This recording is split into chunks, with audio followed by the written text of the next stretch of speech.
नमस्कार मित्रांनो, मी शेळके वकील. माझ्या शेळके वकील चॅनलमध्ये तुमचं सहर्ष स्वागत आहे. मित्रांनो, मी कोल्हापूर जिल्हा सत्र न्यायालय इथं प्रॅक्टिस करत आहे. माझा फोन नंबर आहे 940 323 1100. सातत्यानं मला क्लायंटचे फोन येतात, साहेब अशा प्रकारचं भांडण झालेलं होतं. त्यामध्ये माझ्या मुलग्याचं नाव होतं आणि एफ-आय-आर नोंद झालेली आहे. आणि दुसरा एक फोन असा आला की ॲट्रॉसिटीची केस माझ्या मुलग्यावर पडलेली आहे. फक्त मुलगा माझा मुलांच्याबरोबर गेलेला होता आणि खेळत असताना दुसऱ्या मुलांनी ॲट्रॉसिटीची केस टाकली आणि त्यामध्ये माझ्या मुलाचं एफ-आय-आरमध्ये नाव आलेलं आहे. अनेक फोन असा आला की पत्नीनं माझ्यावर केस ॲट्रॉसिटीची टाकल्या. त्यांचं इंटरकास्ट लग्न होतं. मुलगा मराठ्याचा, मुलगी इतर समाजाची होती आणि त्यामध्ये त्याचं नाव होतं. आणि यांचं एकच फोनाचं उत्तर होते की साहेब, मला सरकारी नोकरीचं कॉल आलेलं आहे. माझं अपॉइंटमेंट लेटर थोड्या दिवसात येईल आणि मला त्यासाठी अडचण निर्माण होऊ शकते का? अशा पद्धतीचा अनेक जणांचे फोन येतात. तर त्या संदर्भात म्हणलो व्हिडिओच्या माध्यमातून आपल्यापत्र काय सरकारी नोकरी जर तुम्हाला लागत असेल आणि जर तुमच्यावर एखादी एफ-आय-आर किंवा एखादी केस जर कोर्टामध्ये जर असेल किंवा तुमच्यावर कोर्टामध्ये केस चालू असेल, तर अशावेळी तुम्हाला सरकारी नोकरी मिळते का? महत्त्वाचा मुद्दा आजच्या व्हिडिओचा आहे.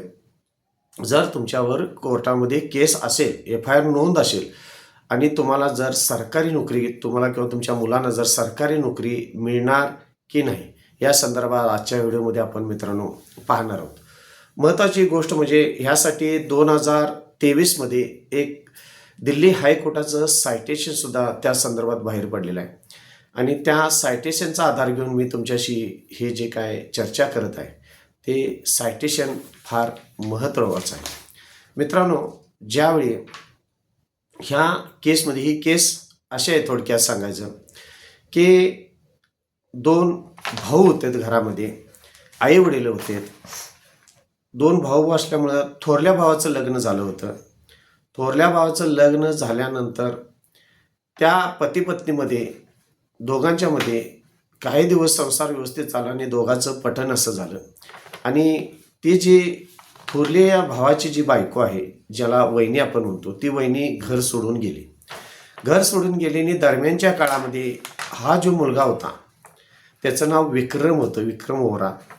ह्या विक्रमनं अनेक परीक्षा देऊन पोलीस भरतीसाठी प्रयत्न केला होता आणि त्या पद्धतीनं फिजिकल असेल किंवा इतर संपूर्ण ज्या काय टेस्ट असतात त्या संपूर्ण पास होऊन ह्याला अपॉइंट लेटर मिळालेलं होतं की नोकरीवर हजर राहणं. आणि दरम्यानच्या काळामध्ये त्याच्या वहिनीनं 498ची केस कोर्टामध्ये दाखल केली आणि त्यामध्ये एफ-आय-आरमध्ये ह्या विक्रमचं नाव घेतलं. आपल्या पतीचं, आईवडिलांचं, सासू सासऱ्यांचं, म्हणजे पतीच्या आईवडिलांचं, सासू सासऱ्यांचं आणि ह्या विक्रम नावाच्या मुलग्याचं म्हणजे भावाचं, दिराचं नाव त्या मुलगीनं एफ-आय-आरमध्ये नोंद केलं.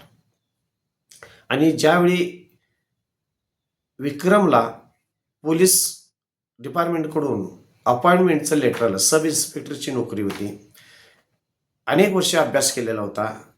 चांगलं प्रामाणिक अभ्यास करून हा चांगल्या पद्धतीनं सगळ्या टेस्टमध्ये पास झाला होता. अपॉइंट लेटरसुद्धा मिळालं होतं. चांगली एक्झाम क्रॅक केलेली होती. आणि ज्यावेळी अपॉइंटमेंट लेटर हातात पडलं त्यावेळी इकडं पोलीस स्टेशनमध्ये एफ-आय-आरसुद्धा नोंद झाली होती. आणि त्याबाबत ज्यावेळी हा विक्रम आपल्या पोलीस कमिशनर यांच्याकडं, डेप्युटी कमिशनर यांच्याकडे ज्यावेळी अपॉइंटमेंट लेटर घेऊन गेला त्यावेळी तिथं डेप्युटी कमिशनर यांनी मुद्दा काढला की तुमच्यावर एफ-आय-आर नोंद आहे आणि त्यामुळे तुम्हाला आम्ही पोलीस डिपार्टमेंटमध्ये समावेश करून घेऊ शकणार नाही. अशा पद्धतीनं त्यांनी सरळ ऑर्डर करून केली आणि कामावर घेण्यास पूर्णपणे नकार दिला. इतके वर्ष अभ्यास केलेला मानसिक टेन्शन आलं की खोटी केस आपल्या वहिनीनं आपल्या केल्यामुळं आपण आपल्या आयुष्यामध्ये जी सोन्यासारखी सब इन्स्पेक्टरची नोकरी मिळणार होती त्या नोकरीवर पाणी सोडायची वेळ विक्रमवर आली होती.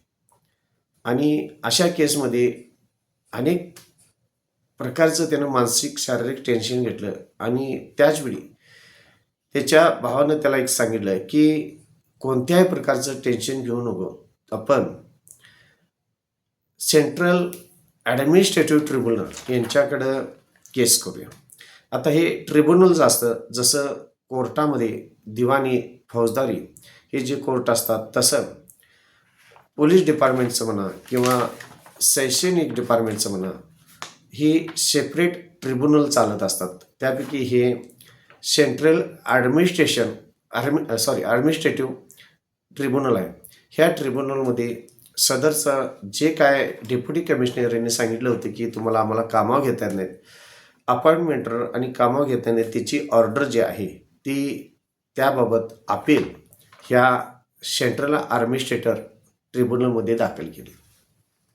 दाखल करत असताना त्या ट्रिब्युनलमध्ये सुद्धा असं सांगण्यात आलं की तुमच्यावर FIR नोंद झालेले आहे, त्यामुळं तुम्हाला सरकारी नोकरीमध्ये घेता येणार नाही. तिथं सुद्धा सदरचा जो काय अर्ज होता किंवा जी अपील होती ती फेटाळण्यात आली आणि त्यावर नाराज होऊन मग शेवटी ह्या विक्रम सोहालनं सोहाल आणि ओरा असं म्हटलं जात होतं त्यानं. तर 2023मध्ये ही केस दिल्ली हायकोर्टामध्ये दाखल केली.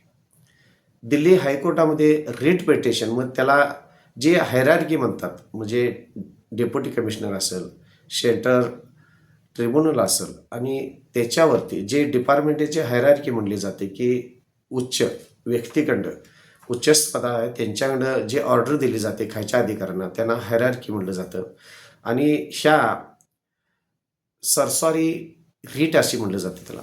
एकंदरीत आपण दिल्ली हायकोर्टामध्ये रीट दाखल केली एवढाच आता आपण मराठीमध्ये शब्द समजून घ्या. त्यानंतर दिल्ली हायकोर्टामध्ये रीट दाखल केल्यानंतर त्या रीटमध्ये कोर्टानं अशा पद्धतीनं निर्णय दिलेला आहे मित्रांनो. फार महत्त्वाचा निर्णय ऐकून घेण्यासारखा आहे आणि समजण्यासारखा आहे. ज्यावेळी त्या विक्रमनं चांगल्या पद्धतीनं परीक्षा दिली आहे, चांगल्या पद्धतीनं अभ्यास केला, चांगल्या पद्धतीनं अपॉइंटमेंट लेटर मिळालेलं आहे, त्याला सरकारी नोकरी मिळणं गरजेचं आहे. तर कोर्टानं असं निदर्शनास आणून दिलं की ज्यावेळी FIR नोंद केली जाते पोलीस यांच्याकडून त्यावेळी खरोखर जर तो आरोपी आहे म्हणून जर त्याची नोकरी जात असेल तर खरोखर तो आरोपी आहे का ह्याची चौकशी कुणी करायची हे पोलिसांनी करणं गरजेचं आहे.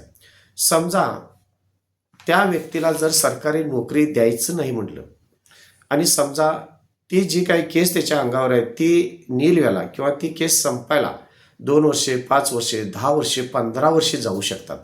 मग अशी केस केल्यानंतर त्या व्यक्तीला जर तो निर्दोष झाला तर आम्ही नोकरी त्यावेळी द्यायची नाही. त्याच्या आयुष्यामधले 10-15 वर्षे, 5-10 वर्षे जी गेलेत ती परत त्याला देता येतील का, हा एक प्रश्न नोंदवण्यात आला. आणि दुसरा महत्त्वाचा प्रश्न आहे, जी काही केस त्याच्यावर दाखल केलेल्या आहेत त्यामध्ये तो दोषी आढळून येतो का.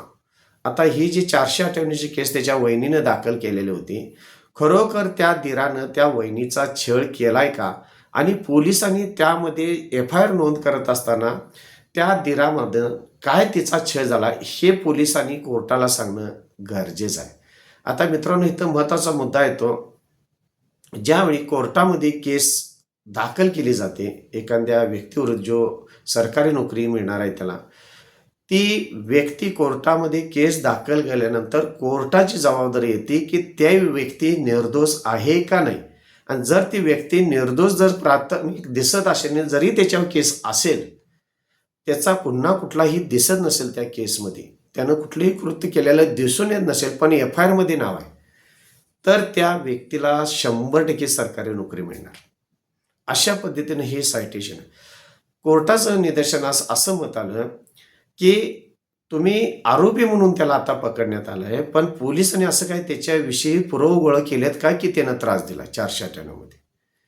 असं पण होऊ शकतं की त्या वहिनीनं ह्या दीराला, आईवडिलांना विनाकारण जर गोत्यात आणण्यासाठी, हिची नोकरी जाण्यासाठी, ह्यांना त्रास होण्यासाठी मुद्दाम जर केस दाखल केलेले असेल, कंप्लेंट FIR दाखल केलेले असेल, तर ह्याला नोकरी का द्यायचं नाही. मग तो दोषी आहे का नाही. आता हे कशावरून ठरवलं जातं, जे पोलीस इन्व्हेस्टिगेशन करतात, चौकशी करतात आणि त्या पद्धतीनं मेहरबान कोर्टामध्ये रिपोर्ट दिला जातो. त्या रिपोर्टमध्ये पोलिसांना तो व्यक्ती ज्याला सरकारी नोकरी लागणार आहे तो दोषी दिसून आला का, जर आलेला असेल तर नोकरी मिळणार नाही.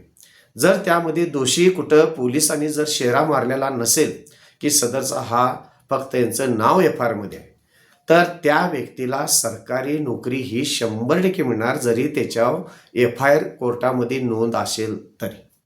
महत्त्वाचा मुद्दा तुम्हाला मित्रांनो समजून आला का बघा. जर तुमच्यावर FIR कोर्टामध्ये नोंद असेल, केस नोंद असेल आणि जर तुम्ही त्यामध्ये कोणत्याही प्रकारचं दोषी दिसून येत नसेल, पोलीस रिपोर्टनुसार, कोर्टाचा निर्णय नव्हे, पोलीस रिपोर्टनुसार FIR मध्ये तुम्ही कुठं दोषी दिसून नसेल, तर तुम्हाला सरकारी नोकरी करण्याचा 100% हक्क आणि अधिकार आहे. आणि जर तुम्ही दिसून येत असेल तर मग तुमच्या नोकरीवर परिणाम होण्याची शक्यता आहे. असं हे विक्रम सोहेल उर्फ वोरा विरुद्ध दिल्ली पोलीस हे सायटेशन 2023चं दिल्ली हायकोर्टाचं आहे. आणि ह्या सायटेशननुसार ज्या बांधवांना, ज्या मित्रांना प्रश्न पडला की आपल्या मुलाला किंवा आपल्याला सरकारी नोकरी जर आपल्यावर केस असेल तर मिळणार का नाही. आता महत्त्वाची गोष्ट आहे, दिल्ली हायकोर्टानं जे डेप्युटी कमिशनरनं जी ऑर्डर केली होती आणि त्याचबरोबर जे सेंट्रल ॲडमिनिस्ट्रेटर ट्रिब्युनलनं जी ऑर्डर केली ती दोन्ही ऑर्डरी सेट असाईड केल्या. म्हणजे दोन्ही ऑर्डर या बाजूला ठेवून सदरची ऑर्डर अशा पद्धतीत करण्यात आली की ह्या व्यक्तीनं अभ्यास केलेला आहे, ऑफेन्सच्या योग्य आहे आणि ह्याच्यावर कोणताही पोलिसांनी असा शेरा मारलेला नाही. जरी ह्याच्यावर FIR नोंद असेल तरीसुद्धा हा त्या केसमध्ये कोणत्याही दोषी दिसून येत नाही. त्यामुळं ह्या व्यक्तीला सब इन्स्पेक्टरची जी नोकरी आहे, जी अपॉइंटमेंट लेटर मिळाले, त्या पद्धतीनं कोर्टामध्ये पोलीस डिपार्टमेंटमध्ये समावेश करून घेण्यात यावं, अशा पद्धतीनं ह्या केसमध्ये निकाल देण्यात आलेला. मग त्यामध्ये मित्रांनो तुमची सरकारी नोकरी असेल किंवा खाजगी नोकरी असेल, ह्यामध्ये फार महत्त्वाची गोष्ट म्हणजे FIR नोंद करत असताना जर तुमच्याविषयी भक्कम पुराव्यामध्ये FIR मध्ये जर तुम्ही दिसून येत असाल तर सरकारी नोकरीत तुम्हाला अडचण येऊ शकते. हे आणि जर तुम्ही कुठेही तुम्ही दोषी तिथं दिसून येत नसाल आणि पोलिसांचं तसं कोर्टाचा रिपोर्ट असेल आणि कोर्टाच्या निदर्शनास आणि कोर्टाच्या अखत्यारीतला हा प्रश्न येत असतो.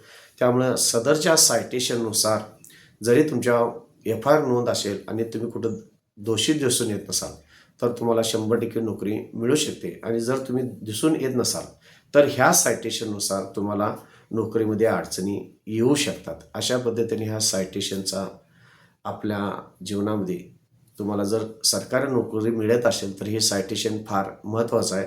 2023चं सायटेशन आहे, विक्रम विरुद्ध दिल्ली पोलीस.